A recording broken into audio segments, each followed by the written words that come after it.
Right then, locking you back in, and there we are.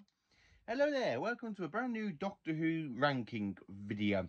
So in this video, I'm going to be ranking all of Doctor Who's 7th season of Modern Who. Now, I love season 7. It's my second favourite Matt Smith season after series 5. Sorry, I'm a bit hot.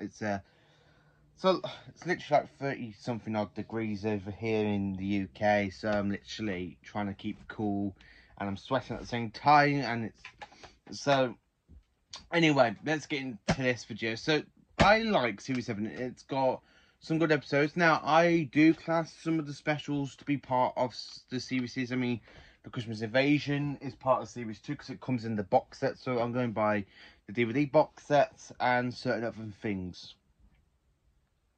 So what you can buy Series 7 in, you can either get it in Series 7 Part 1 or Series 7 Part 2. But my box broke for Series 7 Part 2, so they're like that for now. And then, of course, you've got day and time of the Doctor separately as well. Or you can also go and get them all in Blu-ray and DVD like this. With all of the episodes on it, including the Doctor, the Witcher, and the Wardrobe, and the Snowman, which is the Snowman is included in Series 1 Part 2. Or if you're lucky enough, you can try and track down the Steelbooks, where you get Series 7 and the 50th anniversary Steelbook. I do class the 50th anniversary specials part of Series 7, like most people do, even the BBC does. So let me get into this. So in 17th place, I've put the Doctor, the Widow, and the Wardrobe. Now, this one is the weakest Christmas special of all time. I really don't care for this one. There's some good funny bits in it that Matt Smith does personally. I might do a video of how I rank each episode of the Matt Smith era soon, like I've done with the other Doctors. I need to do Eccleston, Tennant, Smith, and Capaldi, and Whittaker so far. But this one is bad. I like it because it does start off really well, but it goes off into a bit of a slope. I mean, when you go to the Anisani minor planet, you've got the Anisani trees. You've got the trees come to life. I love it when the Doctor just goes, they're made of wood. I need to make a wood setting. I do like that bit. It's a bit funny, but the rest of it is a bit boring. But it's got a good support cast from the woman that plays in the BBC comedy Outnumbered. I can't remember her name, but she's actually quite good and as a support cast. So next I've put Dinosaurs on a Spaceship. Yes, this one I do consider to be a weak part of Series 7, especially after one good episode. This one for me doesn't really work well. Okay, you got the android robot things that are a little bit funny. You got when Rory goes to his dad, I'm 31, I don't have a Christmas list, and the Doctor just goes, I do.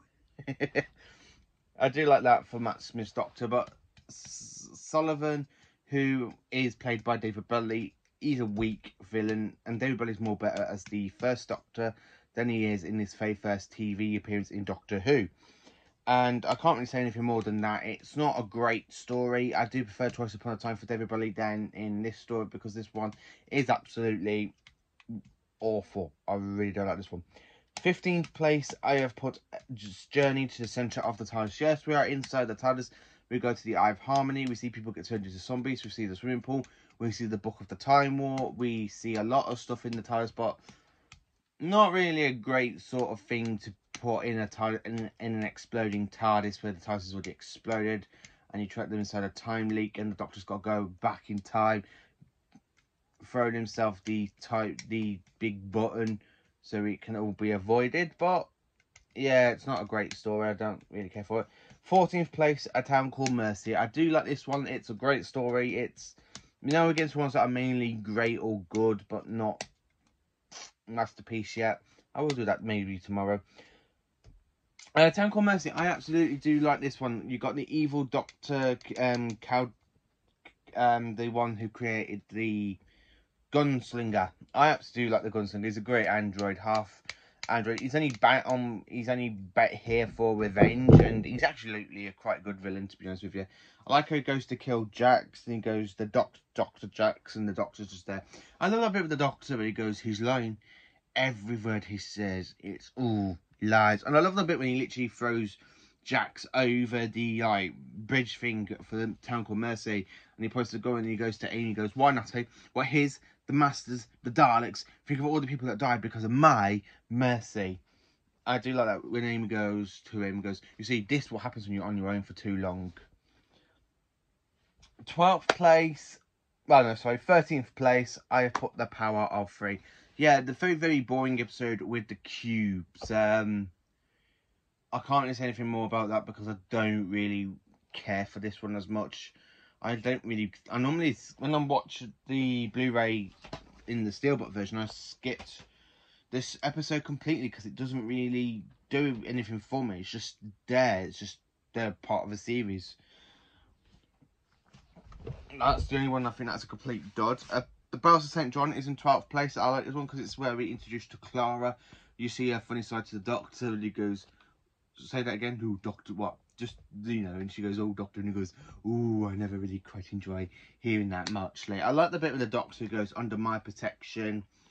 And this is this is like the second appearance of the Great Intelligence in the modern era. It was played by Richard D. Grant. So that's pretty cool. I do like that one.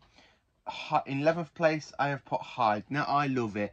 In a parallel pocket universe, you've got this woman running away from these monster things that got pulled through. The Doctor goes and rescues her. He ends up getting stuck himself. Clara begs the TARDIS to take the Doctor away. The woman that with the Metabilis crystal connects up to her, creates a portal to try and bring him back, and she brings back the Doctor and the TARDIS. I absolutely do love that one. 10th place, I have put The Rings of Akhaten. Now, this one, I absolutely do like the story. It's got the song where it goes, rest now, my warrior, like that. And I like the Doctor's speech where he goes, I walked away from the last great time war. I passed the marking of the time laws, and I've watched as time ran out, moment by moment, until nothing remained. No time, no space. Just me. I walked in universe where the laws of physics were defied by the mind of a madman, and I watched universes freeze and creation burn. I have seen things you wouldn't believe. I have lost things you will never understand. I don't know things, secrets that will never be spoken, knowledge that must never be spoken, knowledge that will make a parasite god blaze. So come on then. I do like Matt Smith's speech in that one. The song helps it as well. I like the whole plot of it as well. I like the Queen of Years. She's actually quite a good actress as well. So she's pretty cool. In 9th place, Cold War. Now, this is the return of the Ice Warriors, and they put it up so well done. It's the base under siege. You've got a submarine crashing. You got an Ice Warrior on the loose.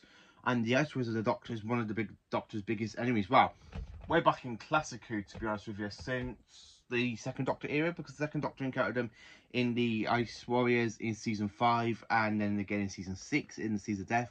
John Pertwee's Doctor encountered them in season 9 and season 11 of his run. So they haven't been seen since 1974, and this is the way they come back, and it is brilliantly well done, put back into a 50th anniversary sort of thing, and it's absolutely amazing. Along with the Great Intelligence. 8th place, I have to put The Angels Take Manhattan, because I do like this story. I like the episode. It's Amy and Rory's last episode, so basically it's Karen Gillan and Arthur Dewan's last episodes with the 11th Doctor. I absolutely do like it. The Weeping Angels are really, really good in the story. I love the bit where the Doctor's just there with Sonic and she goes to River, goes, husband, what? Run. Like that to River. I absolutely do like that episode. And the way that the Doctor has a go at them for breaking the paradox, and then he turns his back. Rory gets set back in time by a Weeping Angel, and Amy's there crying because she wants to get back to her husband. So she picks the Weeping Angel to take her back, and unfortunately it does. The Doctor can't see them ever again. 7th place, Nightmare in Silver. Yes, the one with the Cybermen. This one I do like. I like the Cyber Planet because it's the return of the Cyber Planet since the invasion episode way back in 1968 in the invasion. I absolutely love it because it's a good Cyberman episode with the Doctor who goes, there's information of the Time Lords in here. I absolutely do like that bit. It's a bit funny watching Matt Smith play the Doctor and the cyber planner inside his head. And yeah, I don't really care for the Cybermen because I don't like the Moffat summon. I think they're a bit too much rubbishy. They don't look as menacing as other versions of the Cybermen, but it's still an okay story. Sixth place, I have put Asylum of the Daleks. I absolutely do like this story. I mean, you got an asylum planet full of all insane Daleks that have battled through time and space. Some of them have survived the Doctor's attack, I like the planet Vulcan, from the power of the Daleks. Some Daleks have survived the Time War from him. It's absolutely quite enjoyable. And the return of the Special Weapons Dalek as well. I do like that. Fifth place, I have put The Name of the Doctor. Yes, the Series 7 finale. I do like this one. It's a great one. I like the bit with John Hurt's reveal at the end. He goes, "He's my secret. He's the one that broke the promise. Well, I did without choice. In the name of peace and insanity, but not in the name of the Doctor." I absolutely do like that. I love the whole episode plot as well, with the Doctor going to transform into his far future. So, because the Great Intelligence with the Whispermen have basically kidnapped the Doctor's friends, the Panosta gang, to try and get the Doctor to reveal his name, and then he jumps into the Doctor's time stream so he can try and kill the Doctor off in all of his victories, turn him into defeats. And of course, Clara just goes and jumps into his time stream and just makes everything better again. Good old Clara. Yeah, I do like her with Matt Smith's Doctor. She's a lot better in this series than she is with Capaldi. Fourth place, I've put The Time of the Doctor. Now, this one is a great regeneration story. I absolutely do like this one. I mean, the whole regeneration bit. The Doctor is on Trenzalore. He's defended the planet from the Time Lord, so there's not another Time War break out, because you've got the Daleks, Cybermen, you've got all of the Doctor's main villains all up there watching the planet, listening to the call from the Time Lords, and the Time War will begin again. So he literally stays on Trenzalore to save the Time Lords, and luckily he does. So in third place, I've put The Crimson Horror. I absolutely do like this one. It's a great one. I like Mr. Sweet. He's a kind of a good... The woman, Miss Gillyflower, she's actually a good, interesting, good villain. I love the way how they're bringing back the Panosta gang in this one, and their interaction with Clara, because they thought Clara was dead, because they watched her die in The Snowman.